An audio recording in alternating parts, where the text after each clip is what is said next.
মন ছুঁয়ে যাওয়ার মতো কোনো সুন্দর সুন্দর রাস্তা দিয়ে কোথাও গেলে ঘুরতে যাওয়ার আনন্দটা বেশি বেড়ে যায়। ইয়েস, আজকে আমরা সবাই মিলে চলে গেলাম ঢাকা জ্যামরা ব্ল্যাক ক্রাফট রেস্টুরেন্টে। মি Tanzil Islam, welcome to my page Tanzila blog. আশা করি সবাই অনেক ভালো আছেন। আজকে অ্যানাদার একটি ব্লগ নিয়ে আসলাম। আজকে ঢাকা জ্যামরা ব্ল্যাক ক্রাফট রেস্টুরেন্টে গিয়ে আমরা অনেক আনন্দ করেছি, প্লাস আমাদের বেবিরা সব থেকে বেশি এনজয় করেছে, কারণ এখানের প্লেসটা খুবই বড় ছিল, অনেক সুন্দর ছিল, চারপাশটা অনেক ডেকোরেটেড ছিল এবং অনেক ইন্টারেস্টিং একটা মোমেন্ট ছিল। ফ্যামিলি সবাই মিলে চলে গিয়েছিলাম, প্লাস বেবিরা বড়রা সবাই মিলে গিয়েছিলাম।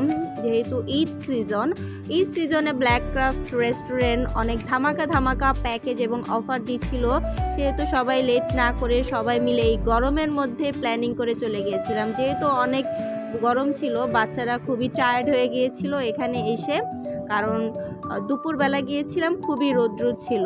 সো তাও বাচ্চারা খুব আনন্দ পাচ্ছিল সেখানের পরিবেশটায়, কারণ খুবই সুন্দর ছিল চারিদিকটা, প্লাস বড়রা সবাই। আমাদের ফ্যামিলি মেম্বার আরও চলে আসলো, তো সবাইকে ওয়েলকাম করছি। সবাই একসাথে হয়ে গেছি। এখন আমরা সবাই রেস্টুরেন্টের ভিতরে যাব, গিয়ে লাঞ্চ করব। দুপুরে আমরা লাঞ্চ করার পর প্ল্যানিং করেছি দেন আমরা সুইমিং করব, সেহেতু আমরা সবাই মিলে চলে যাচ্ছি লাঞ্চ করার জন্য।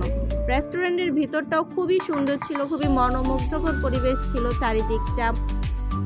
যারা ফ্যামিলি নিয়ে প্ল্যানিং করছেন কোথাও ঘুরতে যাবেন এবং বাচ্চাদের নিয়ে যাবেন, আমি মনে করি বাচ্চাদের নিয়ে সুন্দরতম একটা প্লেস হলো ব্ল্যাক ক্রাফট রেস্টুরেন্ট, কারণ এখানে প্লেসটা খুবই বড় ছিল, প্লাস লাঞ্চ, সুইমিং সব কিছুর ব্যবস্থা ছিল। আমাদের সুইট বেবিরাও অনেক আনন্দ পাচ্ছিল, তারা নিজের মতো করেই খেলছিল, নিজের মতো করেই সব কিছু করছিল। এবং এখানে একটা দোলনার ব্যবস্থা রয়েছে, যেখানে বাচ্চারা খুবই এনজয় করেছে এবং সবাই অনেক সুন্দর একটা মোমেন্ট স্পেন্ড করেছে। তো সবাই একসাথে মিলে বাচ্চাদের নিয়ে অনেক আনন্দ করেছিলাম এবং সব থেকে বেশি হ্যাপি ছিল বাচ্চারা এবং তারা খুব এনজয় করেছে।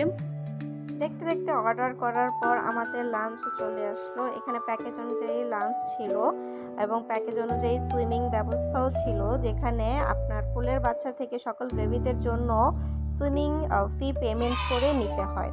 এখানে বাচ্চাদের ফ্রি কোনো ব্যবস্থা করা নেই। সো সবাই আমরা প্যাকেজ অনুযায়ী লাঞ্চ করার পর সুইমিংয়ের জন্য রেডি হয়ে গেছিলো। বাচ্চারা খুবই এনজয় করছিল। আয়ান সুইমিংয়ের জন্য পানিতে নেমে গিয়েছিল, যেহেতু আয়ান সুইমিং পারে না তাই অনেক ভয় পাচ্ছিল প্রথম অবস্থায়। তারপর অনেক বারবার ইন্সপায়ার হয়ে পানিতে বারবার নামছিল। দেন ও একটু করে সাহস করে সবাই মিলে একসাথে সুইমিং করেছে। সব বাচ্চারা একসাথে দেখতে খুবই ভালো লাগছিল। এটাই সব থেকে বড় এক্সপেকটেশন ছিল, সব বেবিরা একসাথে হবে এবং তারা সবাই মিলে অনেক আনন্দ করবে, পানিতে নেমে অনেক সময় কাটাবে। তো সবাই একসাথে হয়ে তারা খুবই আনন্দ করেছিল। সুইমিং শেষে সবাই চেঞ্জিং রুম থেকে চেঞ্জ করে ফ্রেশ হয়ে সবাই মিলে আবার একসাথে হয়ে দেন আমরা সবাই আস্তে আস্তে বের হয়ে গেলাম। তো এখানে লাস্ট ইনডোরটা ছিল খুবই সুন্দর এবং আউটডোরটাও খুব সুন্দর ছিল। ফ্যামিলির সবাই একসাথে হয়ে আজকে সারাদিনটা খুব ভালো একটা সময় কাটালাম সবার সাথে, খুবই ভালো লেগেছিল, খুবই আনন্দ করলাম, সবারই খুব ভালো সময় কেটেছে। তো আজকের ভিডিও এখানেই শেষ করলাম। সবার কাছে ভালো লাগলে অবশ্যই ভিডিওটি লাইক, শেয়ার এবং কমেন্ট ডান করে দিবেন। সবাইকে আল্লাহ হাফেজ।